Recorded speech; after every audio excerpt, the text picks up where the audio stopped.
बिस्मिल्लाहिर्रहमानिर्रहीम। मेरा नाम है माजिद अली माजिद और आज हम लेक्चर नंबर 2 ग्रुप एक्शन का हम कर रहे हैं डिस्कस। क्लास है एमफिल मैथमेटिक्स और इसका फ़ाइनल का फर्स्ट सेमेस्टर में लेक्चर नंबर 2 है।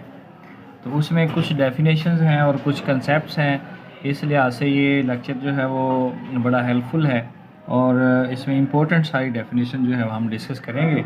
तो सबसे पहले नंबर पे आती है जी डेफिनेशन ट्रांजिटिव जी स्पेस। अच्छा, ट्रांजिटिव जी स्पेस का क्या मतलब है? सबसे पहले हमें जी स्पेस का पता होना चाहिए। तो जी स्पेस क्या होती है? जी स्पेस में एक नॉन एम्प्टी सेट होता है, ठीक है। वो किसी ग्रुप के ऊपर एक्शन कर रहा होता है, लेट बी जी एक ग्रुप है, ठीक है, और कोई ना कोई एक्शन उसके ऊपर परफॉर्म हो रहा है। ग्रुप के एलिमेंट सेट के एलिमेंट के ऊपर एक्शन परफॉर्म कर रहे होते हैं और उस जो है वो रिलेशन को, जो इस तरह का जो बनता है हमारे पास जो है कि रिलेशन, उसको हम कहते हैं जी स्पेस। यानी कि ग्रुप ने सेट के ऊपर एक्शन जो है वो परफॉर्म किया। यानी कि हम कहेंगे जी हमारे पास ये आ गया जी, म्यू आ गया, और म्यू में जी एक्शन कर रहा है किसके ऊपर? सेट के ऊपर, और आंसर जो है वो सेट में से ही आ रहा है। नेचुरल सेट जो है वो, नेचुरल डेफिनेशन किसकी? उसकी ग्रुप एक्शन की। तो वही इसके ऊपर ये ट्रिपलेट बन जाएगा। यानी कि ग्रुप के एलिमेंट ने एक्शन किया सेट के एलिमेंट के ऊपर, इस तरह से, या एक्शन हुआ किसका? ग्रुप के एलिमेंट का सेट के ऊपर। तो इस तरह से ये जो बनता है हम इसको कहते हैं जी स्पेस। ये जी स्पेस है। तो जी स्पेस ट्रांजिटिव कब होती है? हमने ये डेफिनेशन जो है वो करनी है। ये हमने पहले मिड में हमने फाइनल से पहले हमने पढ़ा हुआ है। ट्रांजिटिव जी स्पेस लेट कर लेते हैं कि this is the non empty set is called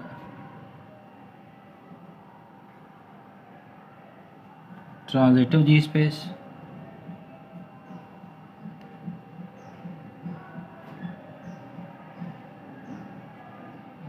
transitive space और जी एक्ट्स ऑन सेट के ऊपर जी जो है वो एक्ट कर रहा है ट्रांजिटिवली।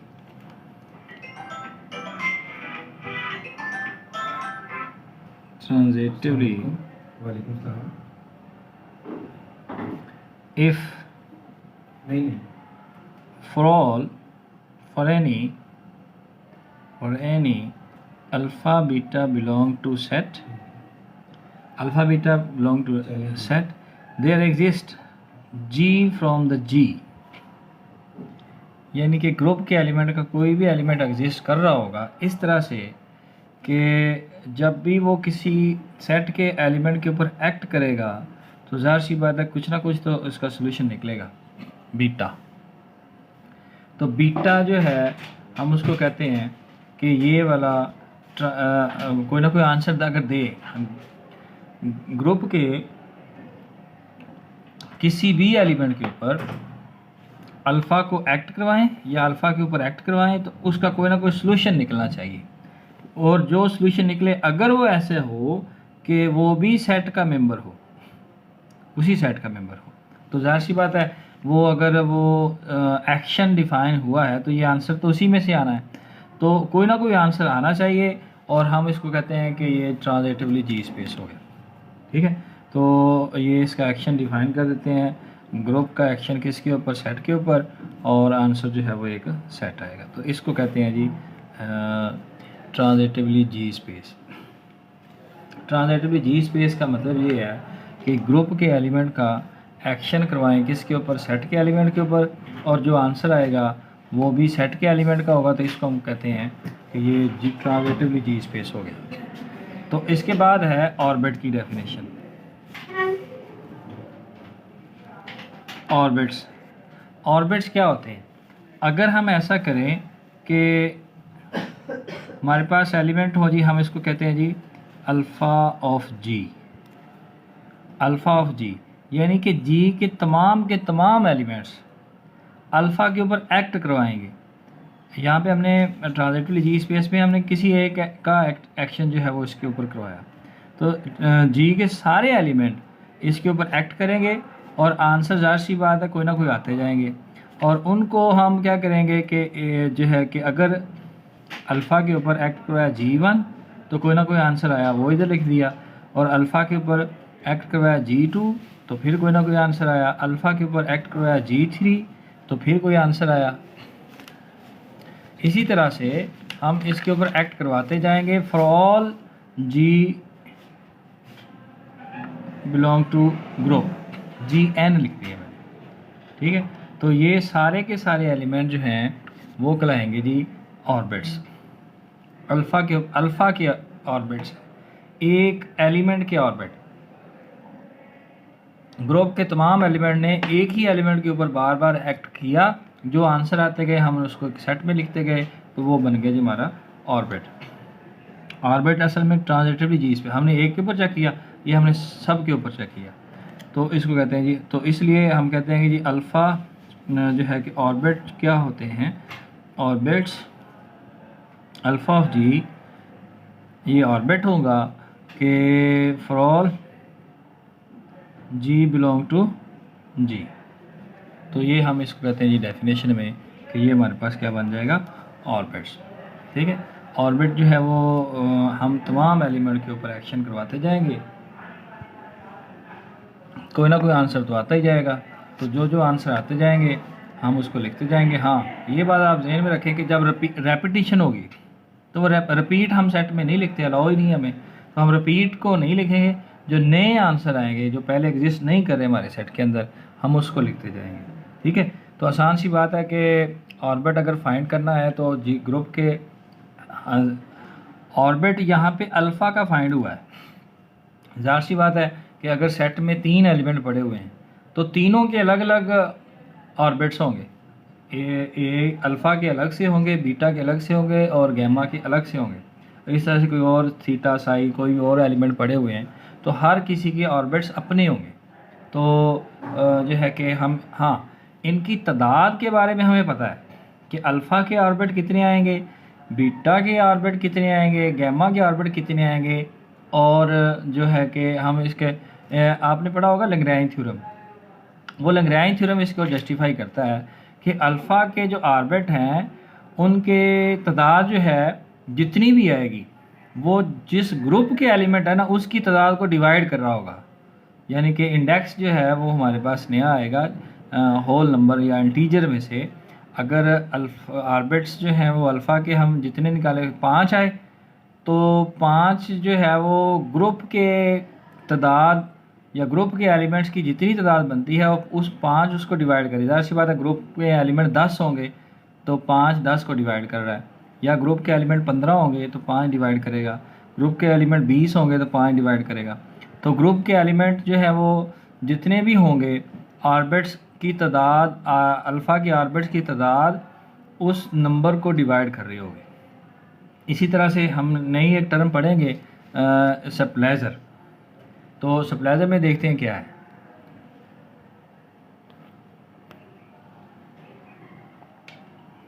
लो जी हमारे पास है जी स्प्लेजर। अगर हम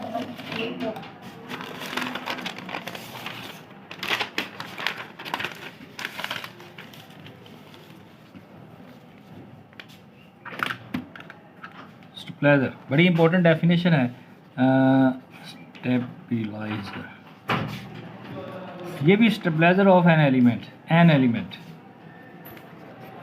जैसे कि ऑर्बिट ऑफ एन एलिमेंट है वो भी स्टेबलाइजर भी एक एलिमेंट का होता है।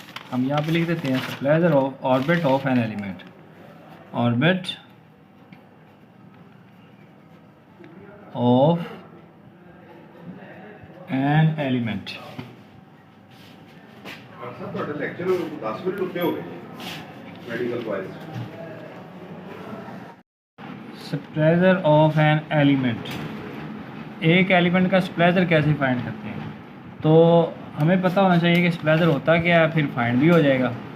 तो स्प्लेजर जो है वो उसकी डेफिनेशन ये है कि लेट कर लिया कि हमारे पास एक जी बी ग्रुप, ये ग्रुप है ऑन एक्टिंग, और वो एक्टिंग कर रहा है, एक्शन परफॉर्म कर रहा है ऑन सेट जो है वो ओमेगा। तो इस तरह से अगर हम कोई एलिमेंट ले लें ओमेगा से जिसके ऊपर वो एक्ट कर रहा है, तो हम स्प्लेजर को क्या कहेंगे, देन स्प्लेजर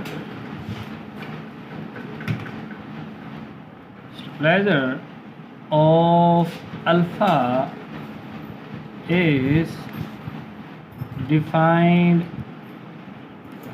बाय, हम इसको डिनोट करेंगे G capital G of alpha. ये इसकी जो है कि नोटेशन है अल्फ़ा के स्प्लेजर जी में, ठीक है। तो वो इक्वल होता है जी जो है कि तमाम जी एलिमेंट जी में से ही जो कि अल्फ़ा के ऊपर एक्ट करके उसको अल्फ़ा के ऊपर ही ले जाएं, यानी कि एक्शन परफॉर्म हो अल्फ़ा के ऊपर और आंसर अल्फ़ा ही आए। ऐसे तमाम जी के एलिमेंट जो अल्फ़ा को अल्फ़ा के ऊपर एक्ट करवाएंगे, हम उनको कहेंगे कि ये हमारे पास क्या बन जाएंगे, स्प्लेजर के मेंबर बन जाएंगे। अब एक एलिमेंट के ऊपर जो है कि अल्फ़ा का स्प्लेजर जब लेते हैं तो अल्फ़ा के ऊपर एक्ट करवाते हैं, तो आइडेंटिटी एलिमेंट एक ऐसा एलिमेंट है, और कोई आए ना आए जो है कि अल्फ़ा का स्प्लेजर नहीं। तो आइडेंटिटी एलिमेंट एक ऐसा एलिमेंट होता है परमुटेशन में जो अल्फ़ा को अल्फ़ा के ऊपर ही एक्ट करवाता है। अल्फ़ा का मतलब 1 है तो 1 ही आंसर आएगा, 2 है तो 2 ही आएगा, 3 है तो 3 आएगा, 4 है तो 4 आएगा। तो इसका मतलब ये हुआ कि अल्फ़ा का जब स्प्लेजर फाइंड करेंगे तो आइडेंटिटी तो लाजमी आएगा उसके अंदर, और कोई और भी आ सकता है, रो 1 रो 2 रो 3 ये आ सकते हैं, लेकिन ये ज़रूरी नहीं है, आइडेंटिटी लाजमी। इसका मतलब ये हुआ कि हम कह सकते हैं कि stabiliser of alpha not equal to empty set, ये कभी भी एम्प्टी सेट नहीं हो सकता, ठीक है। ये स्प्लेजर जो है वो होता है। अब हम एक एग्जांपल लेते हैं और इस एग्जांपल में दोनों काम करते हैं कि उसमें एलिमेंट भी ऑर्बिट भी फाइंड हो जाए और उसके साथ साथ जो है उसके स्प्लेजर भी फाइंड हो जाए। तो हम छोटी सी एक एग्जांपल लेते हैं, फिर जो है वो वेल नोन एग्जांपल जो है वो जो सर ने हमें लिखवाई हैं पहले वो ले लेंगे, ठीक है। तो एग्जांपल्स,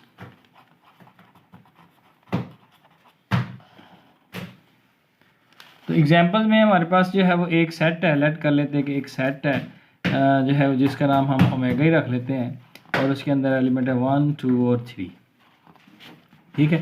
तो जी एक ऐसा एलिमेंट है जिसके अंदर 1 और 2 से जनरेट होने वाली परमुटेशंस पड़ी हुई हैं, ठीक है। परमुटेशन का मतलब ये है कि उसमें एक आइडेंटिटी परमुटेशन पड़ी होगी, उसमें एक रो 1 होगी, रो 2 होगी, रो 3 होगी, रो 4 होगी, और रो 5 होगी, और रो 6 फिर आइडेंटिटी एलिमेंट हो जाता है, ठीक है। तो ये उसके जी ग्रुप के एलिमेंट होंगे। अब जब ये ग्रुप के एलिमेंट हैं तो हम कहेंगे कि इसके स्प्लेजर फाइंड करें, सेट के हर एलिमेंट के स्प्लेजर फाइंड करें, और हर एलिमेंट के जो है कि ऑर्बिट्स भी फाइंड करें। तो हमने डेफिनेशन में देख लिया कि ऑर्बिट क्या होता है, स्प्लेजर क्या होता है, तो हम इसको जो है वो एग्जाम्पल की मदद से फाइंड करते हैं। अब ये परमुटेशन जो है वो कैसी बनी है, हम कहते हैं कि आइडेंटिटी जो होती है ना जी जो है कि 1 जो है कि 2 3, इसका इमेज 1 का इमेज 1 के ऊपर, 2 का इमेज 2 के ऊपर, 3 का इमेज 3 के ऊपर, हम इसको आइडेंटिटी एलिमेंट कहते हैं, ठीक है। तो रो 1 क्या होगा, रो 1 होगा जी 1 2 3 है, तो 1 3 2, ठीक है। और रो 2 क्या होगा, 1 2 3 है, तो 1 2 3, ये इसका रिवर्स होगा, ठीक है। और रो 3 क्या एलिमेंट होगा, 1 2 3 है, तो 2 फिक्स कर लें तो 1 3 आ गया, जो है कि 3 आ गया, इधर 3 आ जाएगा। और इसी तरह से रो 4 अगर लेना हो तो 1 2 3, तो 2 फिक्स किया हुआ हमने, तो 3 के पहले लिखे 1 के बाद। इसी तरह से रो 5 भी आ जाएगा, और वो आ जाएगा जी हमारे पास 1 2 3 है तो 3 को फिक्स कर लें और जो है कि 1 और 2 लगा लें। 1 2 3 4 5 और 6 परमुटेशन जो है वो हमारे पास जनरेट हुई। तो इस तरह से ये परमुटेशन जो है वो हमारे पास बनी है। ये 6 परमुटेशन हैं, यानी कि परमुटेशन का मतलब ये ग्रुप के मेंबर हैं। तो जब ये ग्रुप के मेंबर है तो हमें सप्लाइज और अल्फ़ा जो है ऑर्बिट जो है वो फाइंड करने नहायत आसान हो गए। अब हमें हमारे सामने है ये वाली, ठीक है। अच्छा, इस तरह से कि हम फाइंड करेंगे जी ऑर्बिट्स ऑफ 1 के ऑर्बिट क्या क्या है, ठीक है। हम करेंगे जी 1 के ऊपर एक्ट करे जी का एलिमेंट आइडेंटिटी, तो कोई ना कोई आंसर तो दे रहा होगा ना जी। आइडेंटिटी 1 को 1 के ऊपर ही करता है। फिर उसके बाद जो है कि 1 के ऊपर रो 1 अप्लाई कर दें। रो 1 अप्लाई करें तो ये भी 1 के ऊपर ही लेके जा रहा है। तो रो 3 जो है कि आइडेंटिटी के ऊपर रो 3 अप्लाई कर दें। रो 3 1 2 जो है कि यहाँ पे 1 2 3 1 2 3 ये दोबारा लिख लिया। यहाँ पे 3 आना है और यहाँ पे 3 और 1 2 और इधर 1 आना है, इधर 3 आना है, ठीक है।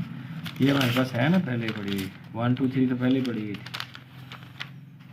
रो 2 देखें तो रो 2 1 को इमेज 3 के ऊपर लेके जा रहा है, और इस तरह से 1 के ऊपर रो 3 अप्लाई करें तो रो 3 में 1 का इमेज 2 आ रहा है।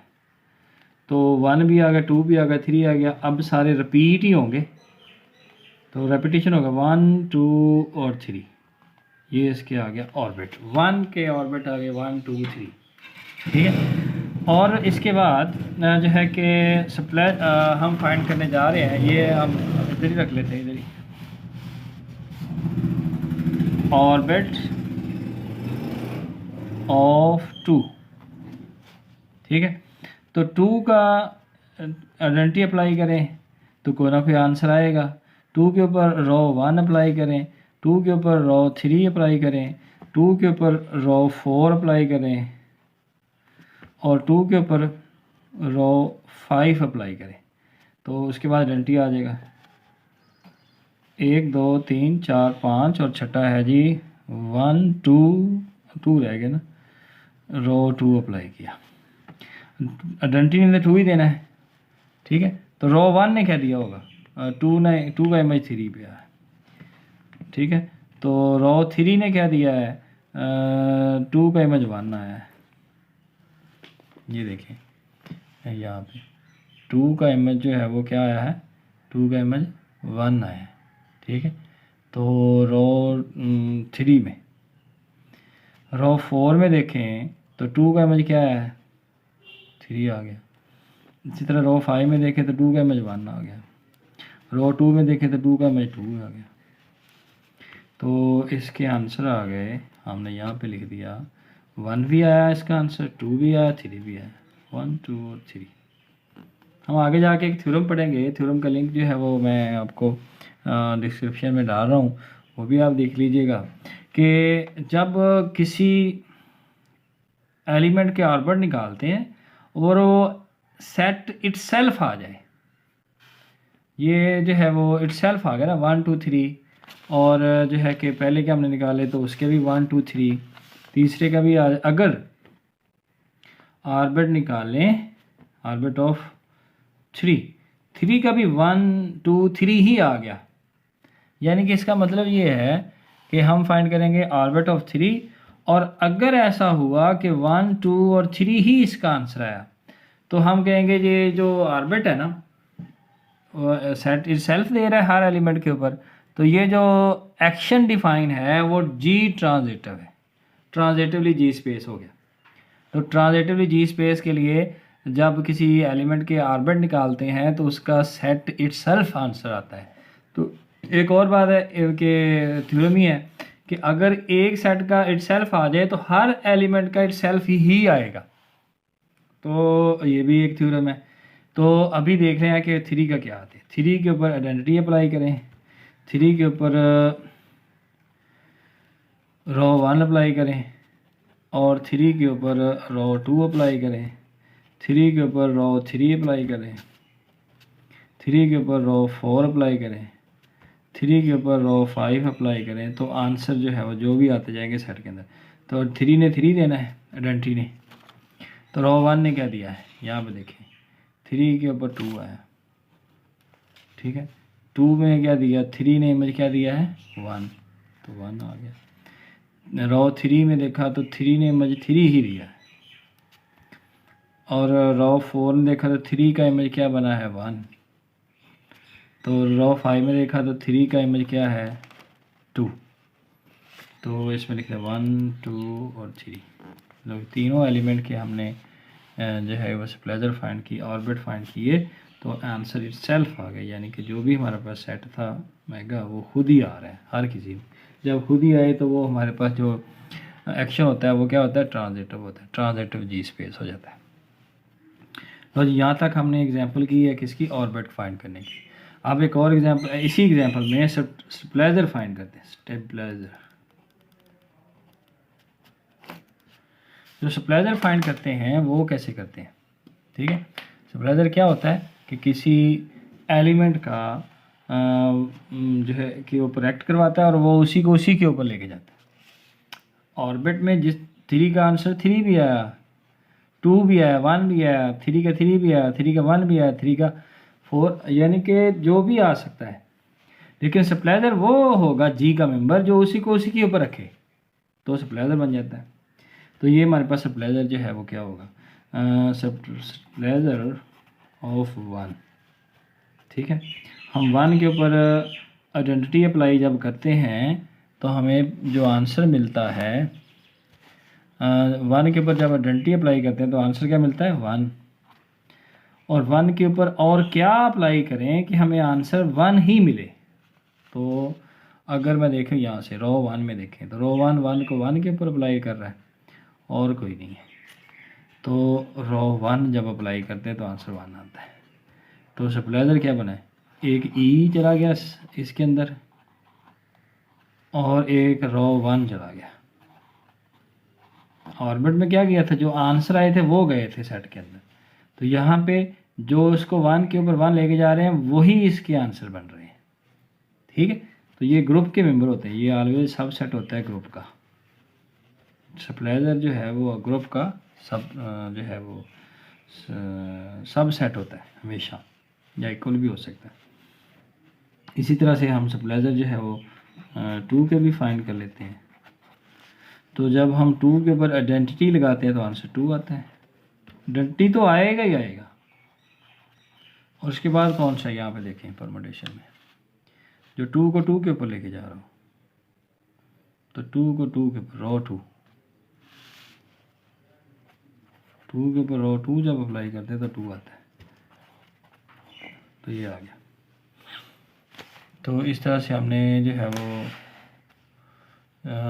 2 के ऊपर आइडेंटिटी अप्लाई किया, 2 आ गया, 2 के ऊपर रो 2 अप्लाई किया, 2 आया, तो रो 2 और आइडेंटिटी ये दोनों इसके अंदर चले गए। हम कहते हैं कि ये क्या बन गया, सेट बन गया स्प्लेजर का। किसके, स्प्लेजर 2 के स्प्लेजर का सेट। अच्छा, ये थी हमारे पास एग्जाम। इसी तरह से आप 3 का भी फाइंड कर लेंगे। जो है वो हम एक और सेट ले लेते हैं जिसमें परमुटेशन जो है वो चेंज हो और जो है कि हमारे पास बन जाए एक, और ये एक बड़ी वेल नोन सी एग्जांपल है, वो जो सर ने मुझे लगता है कि पेपर में भी देंगे, तो इसलिए हम उसको लाजमी कर लेते हैं, ठीक है।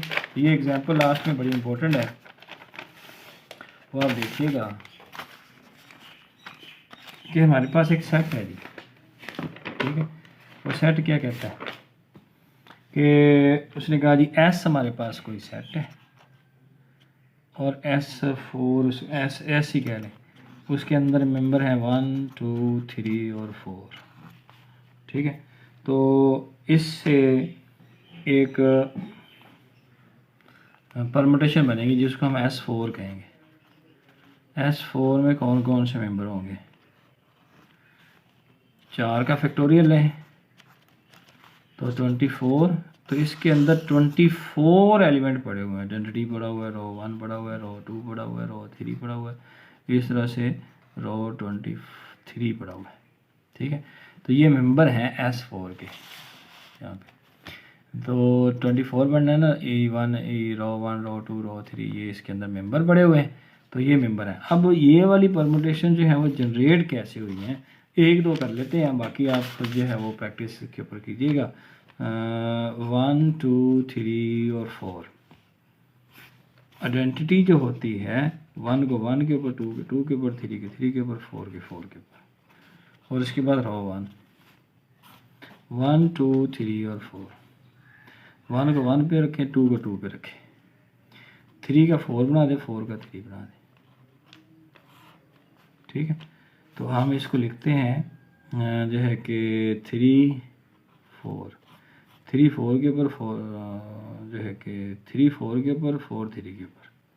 ठीक है, इसको ऐसे लिख लेते हैं। इसी तरह से आप क्या करने वाले हैं, रो 2। ठीक है, रो 2 क्या कहती है, 1 2 3 4, 1 2 को फिक्स ही रहने दें, जो है कि इसका रिवर्स निकाल दें, 1 2 3 4, 3 को 3 पे 1 3 और 3 और 2 आ जाएगा, और 4 के नीचे 4 आ गया। ठीक है, हाँ ये कैसे हुआ है, हम इसको 1 के ऊपर 1 और 2 के ऊपर 4 के ऊपर 4, 2 का इमेज 3 बन रहा है और 3 का इमेज 2 बन रहा है, हम इसको ऐसे लिख लेते हैं। ठीक है, ये लिखिए, ये लिखिए। इसी तरह से कुछ और एलिमेंट हैं जो कि 1 2 3 4। ठीक है, तो 1 जो है कि 1 के नीचे 2, 2 के नीचे 1 और 3 के नीचे 3 और 4 के नीचे 4, तो ये बनेगी जी 1 का इमेज 2 और 2 का इमेज 1। ठीक है, तो इस तरह से मैंने ये जनरेट करवाई है। अब इस तरह से ये मैंने जनरेट करवाई है। अब मैं आपको सारी की सारी बनी हुई जो है वो दिखा देता हूँ, तो आपने ये प्रैक्टिस करनी है, ये बनानी भी है। ठीक है, तो ये उसकी जो है वो परमुटेशन बनी हुई है 24। ठीक है, ये परमुटेशन है, इस परमुटेशन को देखें तो इसके ऊपर प्रैक्टिस करते हैं। मैं चाहता हूँ कि हम ज़्यादा से ज़्यादा प्रैक्टिस करें, तो प्रैक्टिस क्या होगी, आप देखिए, हमने फाइंड करने हैं जो है कि ऑर्बिट, ये कह रहे हैं, ये यहाँ से नज़र आ रहा होगा, चलें नहीं नज़र आ रहा, मैं थोड़ा सा इसको और सेट कर लेता हूँ। ठीक है, नज़र आ रहा है कि नहीं नज़र आ रहा,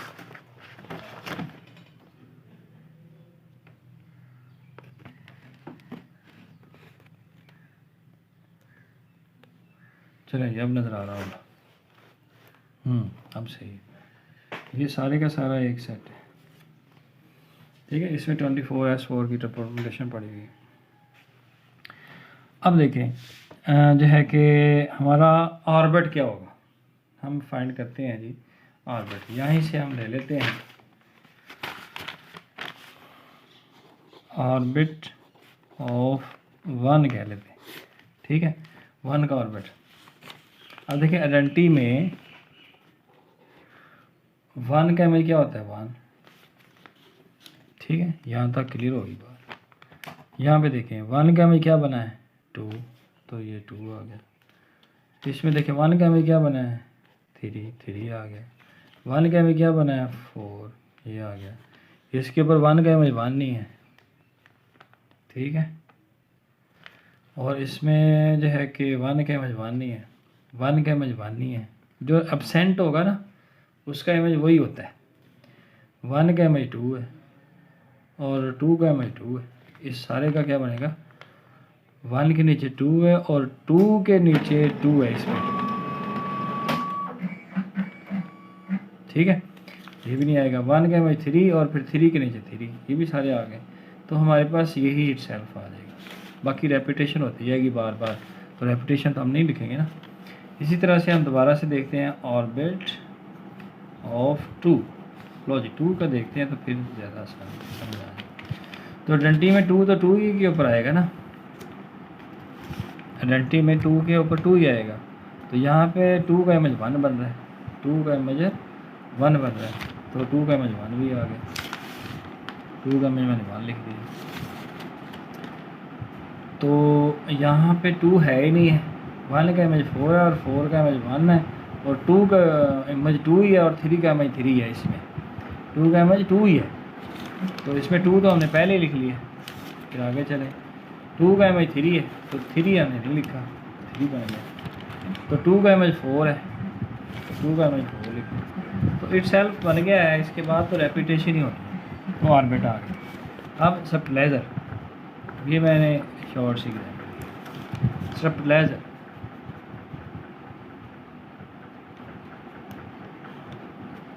स्टेबलाइजर कैसे होती है? अच्छा, जो है कि स्टेबलाइजर होता है कि अल्फ़ा के ऊपर वो जी का एलिमेंट एक्ट हो और आंसर अल्फ़ा ही दे, वो स्टेबलाइजर बन जाएगा। तो अब देखें स्टेबलाइजर कौन बना, हम लिखेंगे स्टेबलाइजर ऑफ 1 का स्टेबलाइजर। इसमें आइडेंटिटी तो सबका ही स्टेबलाइजर बनता है ना, आइडेंटिटी आ गया। इसमें 1 के ऊपर 1 नहीं है, इसके ऊपर 1 के ऊपर 1 नहीं है, 1 4 पे जा रहा है, इसमें है 1 के ऊपर। हम इसका कोई नाम रख लें, ठीक है, जैसे रो 1 रो 2 रो 3, या फिर हम इसको ए से लिख देंगे 2 और 3। ये वाला स्टेबलाइजर है, इसका अगर नाम रखा होगा तो नाम चला जाएगा वहाँ पर। इसमें देखें, इसमें भी 1 के ऊपर 1 नहीं है इमेज, तो ये भी 2 4, ये भी एक स्टेबलाइजर है। इसमें भी 1 के ऊपर 1 नहीं है, 3 4, इसमें 1 के ऊपर 2 है, नहीं आएगा, और 2 के ऊपर भी 2 ही है। 1 3 पे और 3 3 पे, 1 4 पे और 4 4 पे, 1 2 पे और 2 1 पे, 1 को 1 पे लेके जाएगा, 1 2 पे है,